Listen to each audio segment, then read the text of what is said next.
Look at this. It's been months. Let's see if it starts. Alright, so we're picking this up from my buddy's house.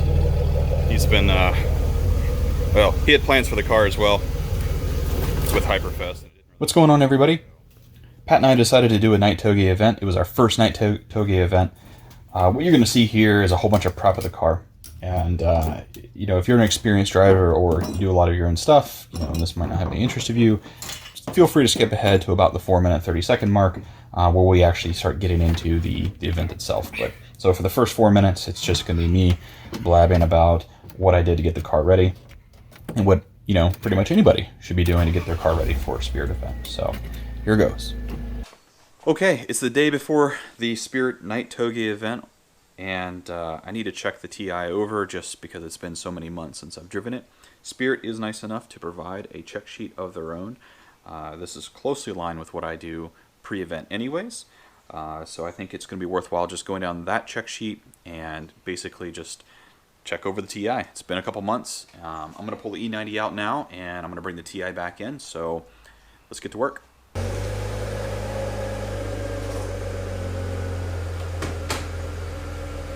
So I was looking through the Night Touge requirements, and one of them is to have hazards. And when I did the cage of the car, I ripped out most of the switches and just try to make everything a little bit simple. But I never removed the wiring, so that might be a good thing.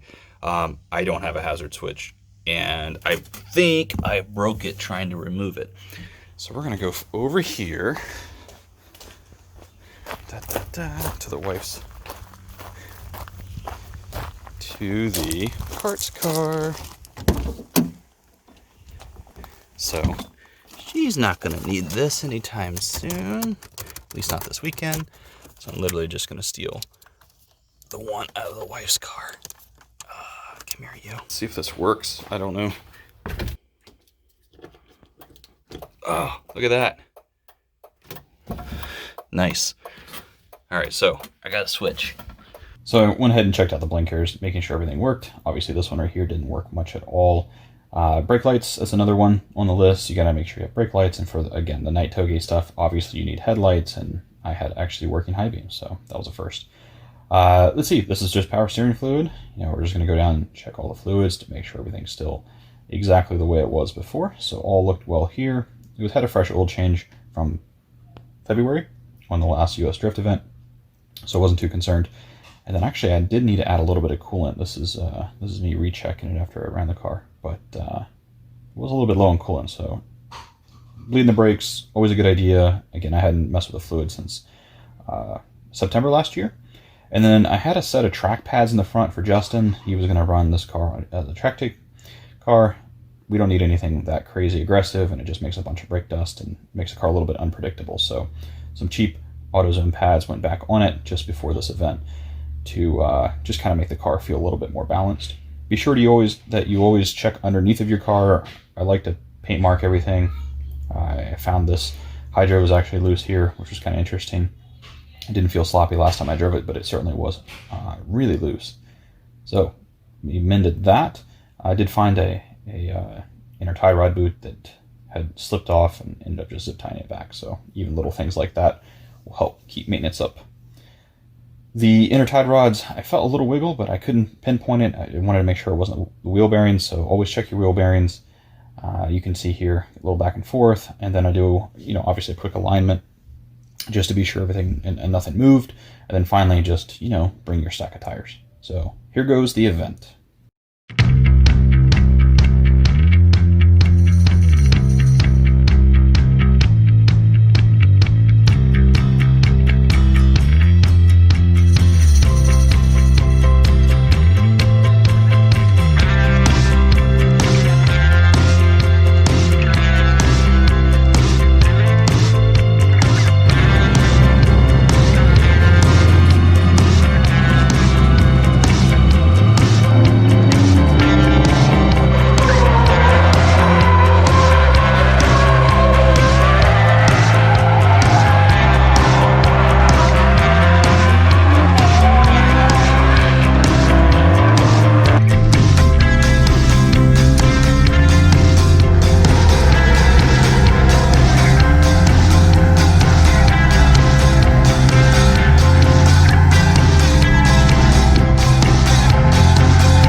So the Spirit track is located in Richmond International Raceway. It uses one of the bus lots there. It's 5 turns, and you know, it really, while the entire thing is completely driftable, except for maybe the famous "Don't Mind You the Straight," the focus of the track is really on the first 3 turns. And honestly, with that being said, it's really that first initiation.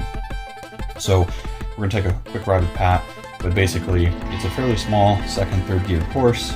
Going down the straight, we're doing about 60 to 65 miles an hour at most, and you have a large decreasing radius turn here. And you know, again, if you were, you know, like myself, if you're coming from a grip driving perspective, you know, if you look at the course, it's okay, 5 turns, you know, how hard can it be to set the fastest lap? But that's not really the goal here. The goal here is to be able to transition the car in certain ways and hit certain points on the track, obviously while I drift. So for me, this is a huge learning curve. So I think back, you know, even earlier parts of this year and last year, I was kind of just chucking the car in a direction and kind of controlling it from there. But you know, really, what I need to be focusing on is refinement at this point, and that's where, you know, you'll see a lot of the switches from Pat driving and not from myself, just because I really struggled all day with this refinement of getting the car where I wanted to be exactly. But the beauty of it is like this: you can go out to an event, you can do 50, 75, maybe 100 laps a day, over and over and over, and keep hitting this injury. And as you develop your skills and being able to place the car where you want to place it, right? There's just a phenomenal amount to learn in just a couple turns of the course.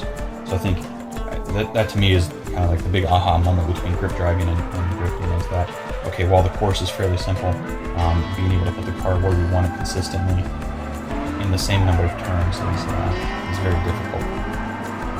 So I'm going to basically leave it to you guys now. I've got a bunch of raw footage of mainly Pat driving through the daytime and nighttime, and just sit back, enjoy, and we'll talk to you guys later.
end of it.